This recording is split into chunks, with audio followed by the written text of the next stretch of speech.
Okay, good. So thanks for the invitation. So I'm Avishkar Patel. I'm from ICTS. Today I'll be talking about my theoretical work on strange metals and transport in strange metals. So this is it's a different kind of quantum material from what most people have in this session. This is not a topological material. It's related to cuprates and high TC superconductivity, but it's still a quantum material with plenty of quantum many-body physics. So the definition of strange metal is there are these certain class of materials, such as cuprate high TC superconductors, that above their superconducting transition temperature, they have a metallic phase that is shown like in this phase diagram here. And that normal state, which gives rise to high TC superconductivity upon cooling, is a strange metal. So this strange metal is not a metal that follows conventional Fermi liquid theory. Fermi liquids do occur at much higher values of doping, but that's not a strange metal. And the most striking signature of that is it has a linear in temperature resistivity over a very wide range of temperature, and for temperatures going down to extremely low temperatures, such as just a few Kelvin if you suppress the superconductivity. So that is unusual. While you do get linear in temperature resistivity in a lot of metals from electron-phonon scattering, that occurs at relatively high temperatures, whereas in a strange metal, it can go down to very low temperatures. And the traditional picture of this is this unusual T-linear resistivity is driven by strong electron interactions that cause some strong fluctuations near a putative quantum critical point.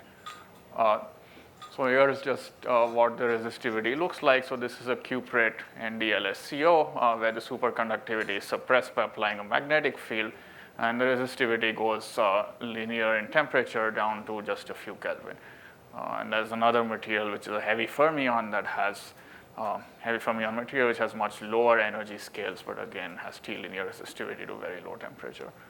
So there's also direct evidence that it's not electron-phonon scattering doing this, because there are some very new pump probe experiments in which energy is injected into the electron fluid, and one can then measure how energy relaxes out of the electron fluid due to phonons, and the relaxation rate of that energy is much smaller than the transport scattering rate. So and therefore the transport processes with the T-linear resistivity are very different from the electron-phonon processes that take out energy from the electron fluid. Another thing is there's also optical conductivity measurements in which in frequency-dependent transport, linear in frequency scattering rate is seen, just like linear in temperature, and has some omega over T scaling. So that shows that the scattering is strongly inelastic, and that's not like the electron-phonon scattering in T-linear regime, which is mostly elastic. So as a theorist, if I want to try to model this kind of transport, this experimental phenomenology provides some constraints. It has to be inelastic electron-electron scattering. It's not electron-phonon, and it has to relax electron momentum in order to produce a finite resistivity. So there are two options. One of them is Umklapp scattering, which in a single band system, the Umklapp scattering requires short wavelength fluctuations, and those short wavelength fluctuations come with some finite energy cost, or they don't couple to the entire Fermi surface, and therefore they can't give you a T-linear resistivity down to very low temperatures. They can give you T square. That's absolutely fine. And the other option is to get momentum relaxation is to have disorder, which is abundantly present in most of these materials because they're doped and the dopants are not uniformly arranged in the sample. But the conventional picture of disorder is just elastic scattering. It's just a random potential doesn't change the energy of the electrons, so you can't get like a frequency-dependent optical conductivity. So neither of those two work by themselves, but this is a strongly correlated system. So disorder is not just going to show up as a random potential, it will also show up as some randomness in the electron-electron interactions that occur in the system. And that can produce inelastic scattering that also relaxes momentum. So that can give you some interesting temperature and frequency dependencies. There is indirect evidence for the electron-electron interactions being disordered in cuprates. When one of these experiments shows that there is, due to the inhomogeneity in arrangement of dopants, it leads to inhomogeneity in the charge density wave order.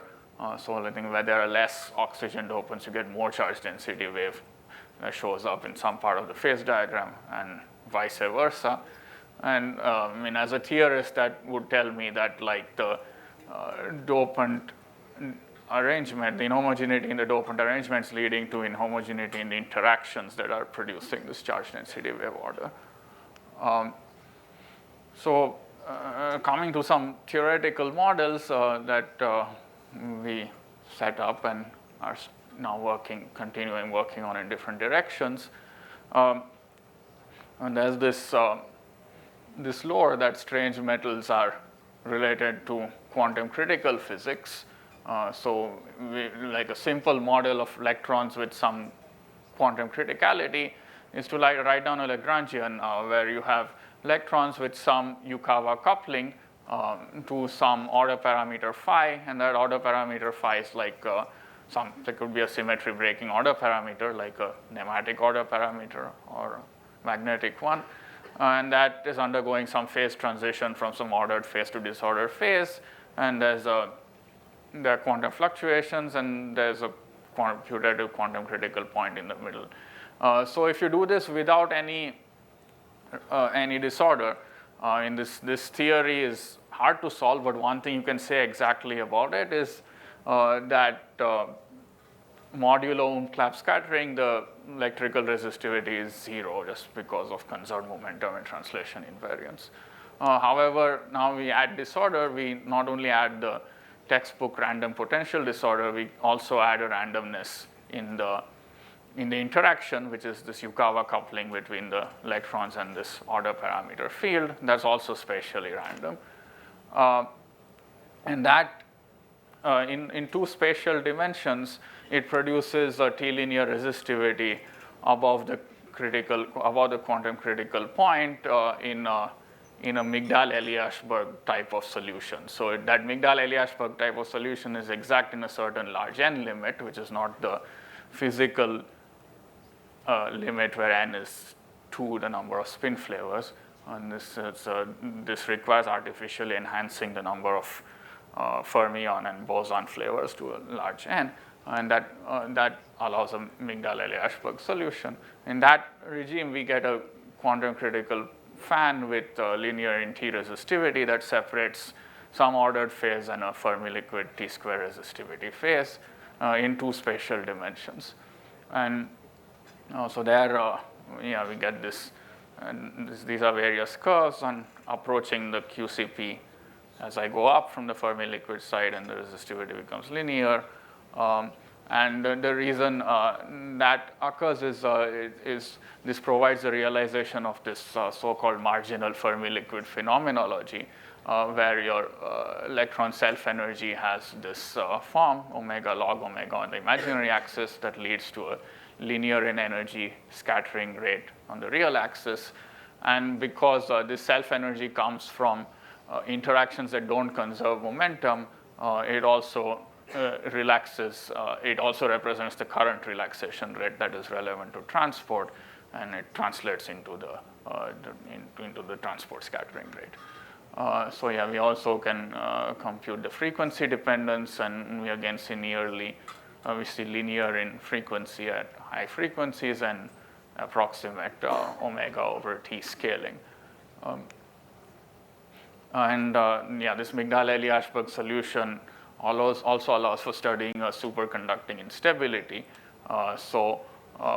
At low enough temperatures, the model goes superconducting, and you can see what the TC is.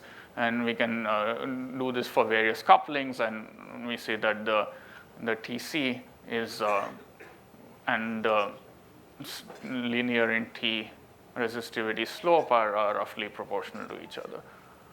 So that's because they are arising from the same interactions. And that's also something that's noted in experiments on the cuprates. So this model has the deficiency that it is a large N model where you have large N number of flavors per site.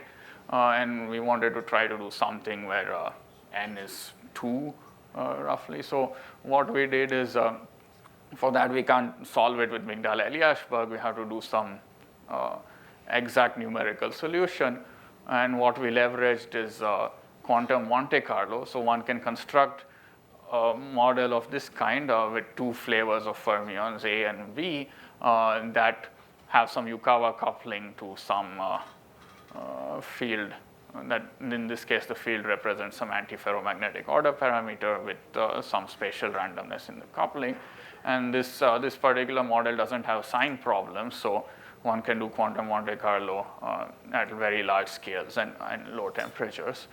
And it has this very ugly Lagrangian, but the important part is it has this spatially random Yukawa coupling, just like the earlier models.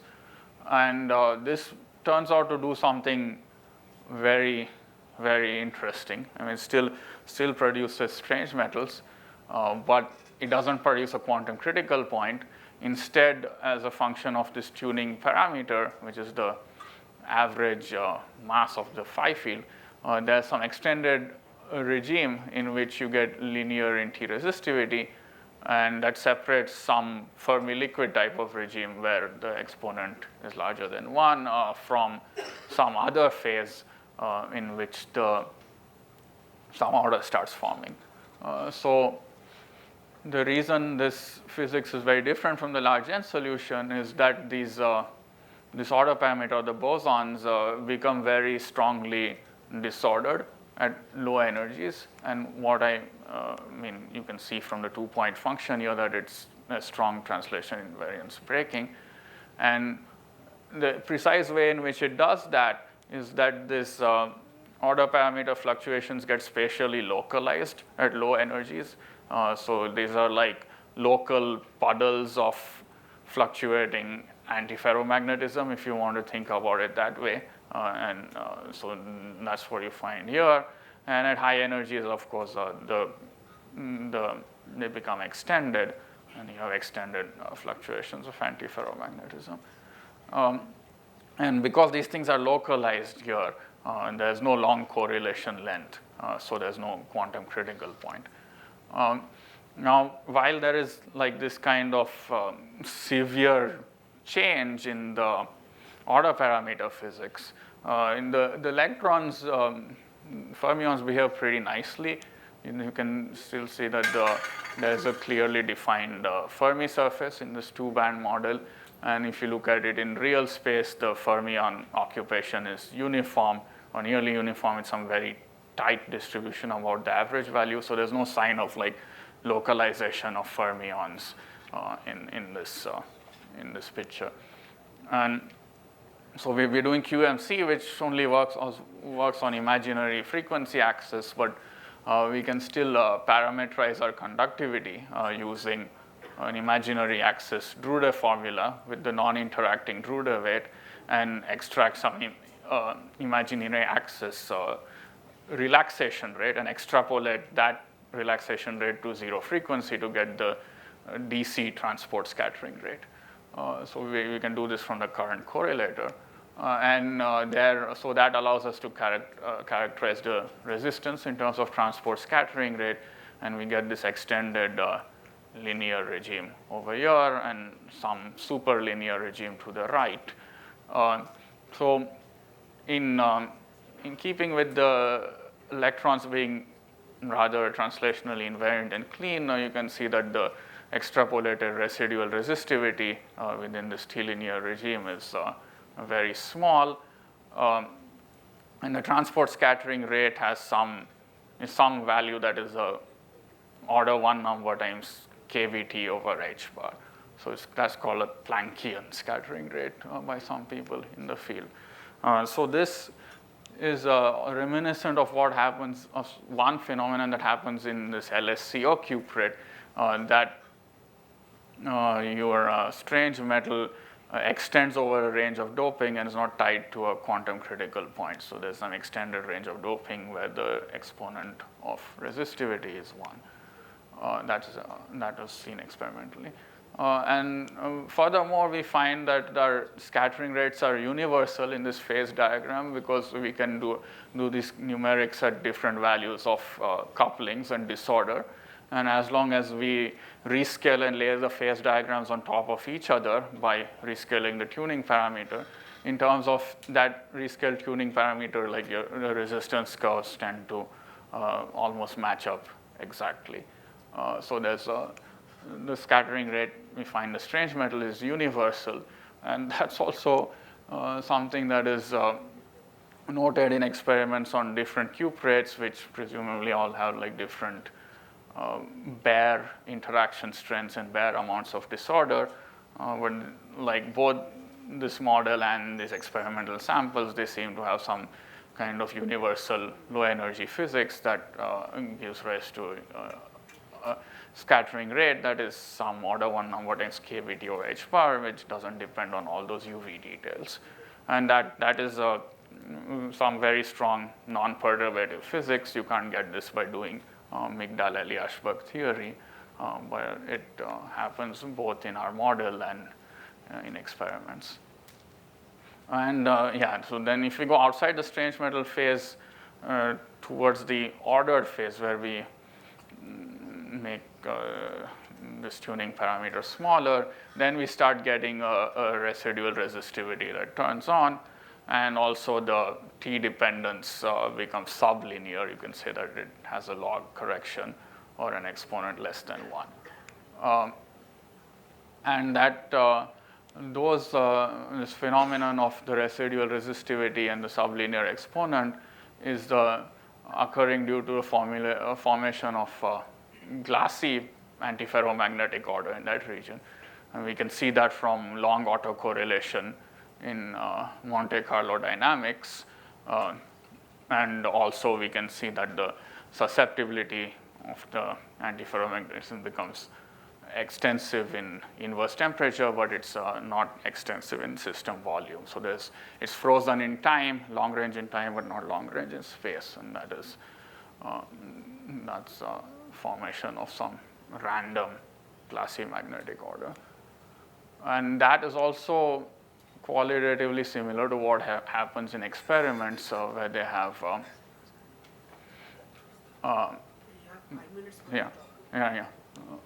where they find this evidence for glassy phase. And they also find that and there's some other experiments in magnetic field where they can induce the glassy phase with a B field.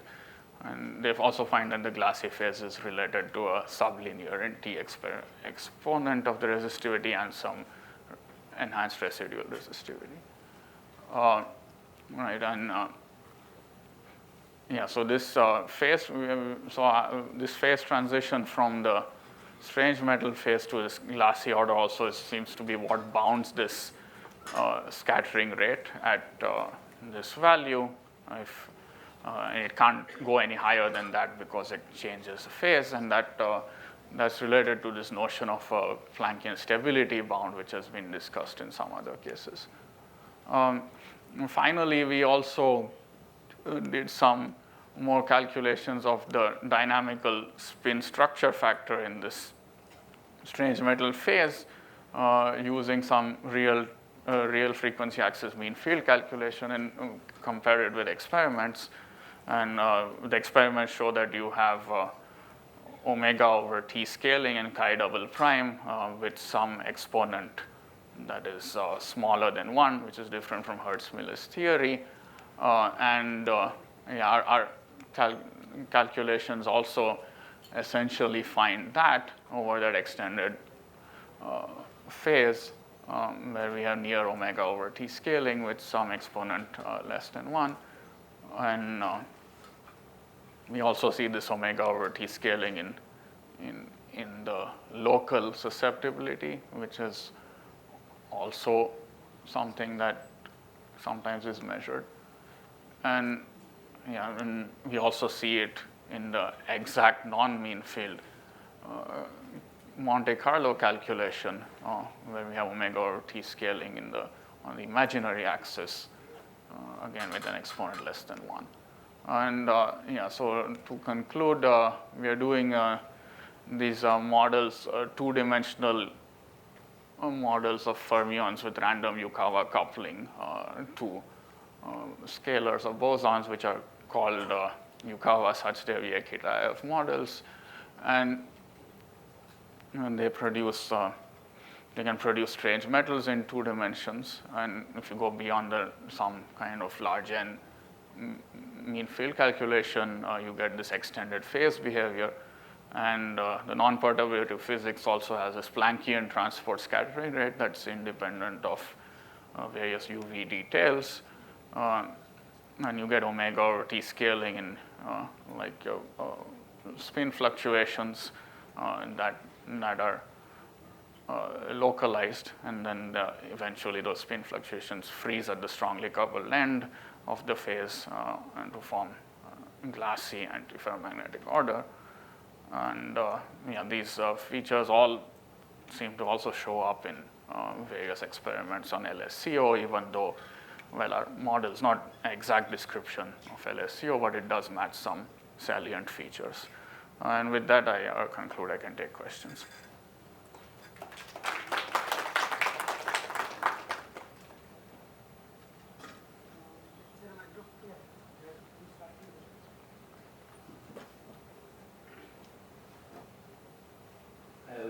Very nice talk. So in these models that you have solved using GPUs, where the cotangent to the Hall angle is also accessible without introducing a sign problem?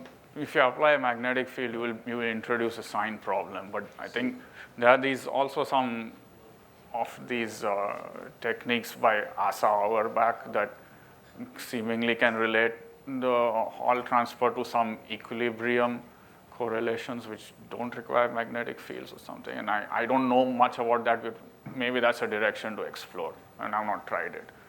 I guess, but naively, if I put a magnetic field, I'll cause a sign problem. Of course. Yeah. But do you expect to see some aspect of fractionalization in this version of the strain metal No. that doesn't require a quantum critical point? No fractionalization. No fractionalization. Yeah. Okay. Yeah. Thank you for a nice talk. I have a couple of questions. It appears in your model you don't need QCP, right? Our model doesn't have QCP. So yeah. Does it rule out a distributed QCP? That's a good question. I think what's showing up in this model is what people call quantum Griffiths phase, which is sort of like a emulsion of various regions that are, some of which are closer to criticality than others. So it is, in that sense, loosely related to a distributed QCP, but it's not like, I mean, those regions are also pretty small, right? The size is like a few lattice spacings, those localized fluctuating puddles. So it's not like there's any long range order. But you can have it. Yeah, I mean, I think qualitatively they are along the same line. Yeah. I have just a small question. In your model, if I look at the phase diagram, it does not rule out a QCP at x equal to 0.27. Is that correct? So the model doesn't have QCP, but maybe you were talking about this experimental phase diagram or something, right? This one. Yeah, like 0.27. 0.27, yeah. Yeah, so there is a Yeah, that's where it changes from Fermi liquid behavior to strange metal in experiment. But in the model, all that happens at that equivalent point, that's where the T-linear onsets. There is no long-range correlation length in the model, so there's no QCP in the model over there. A question. You said what you've got is something like a quantum Griffith space.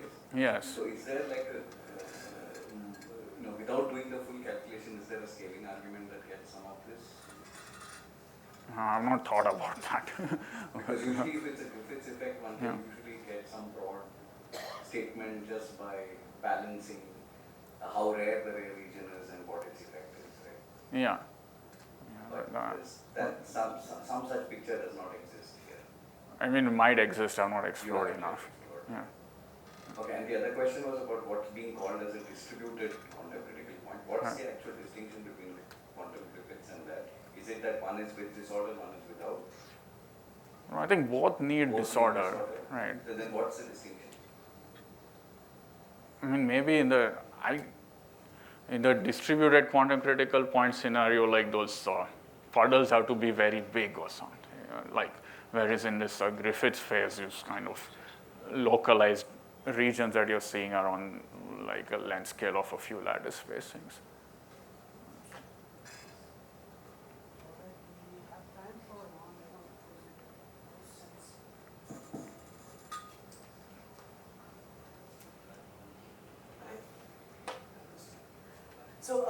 So I had a quick follow-up on the thing that was asked earlier. You said that there is no requirement of a quantum critical point, but the requirement is of some soft bosonic number. Yes, yeah. And that is not necessarily a quantum critical point in which sense? It is, they are soft, but they are not extended in space. They're localized. So there's no long correlation length. But the time dynamics are still slow. So long time scale, not long length scale. So there must still be a cutoff between a long wavelength versus some short wavelength, above which this theory will not probably work. Right, yeah. So if you go to high enough temperatures, you'll break this localization of these things, and then you'll have to deal with extended fluctuations. Will have different physics. There is a cutoff, yes. All right, thank you, Aviskar, for the interesting talk, and we'll move to the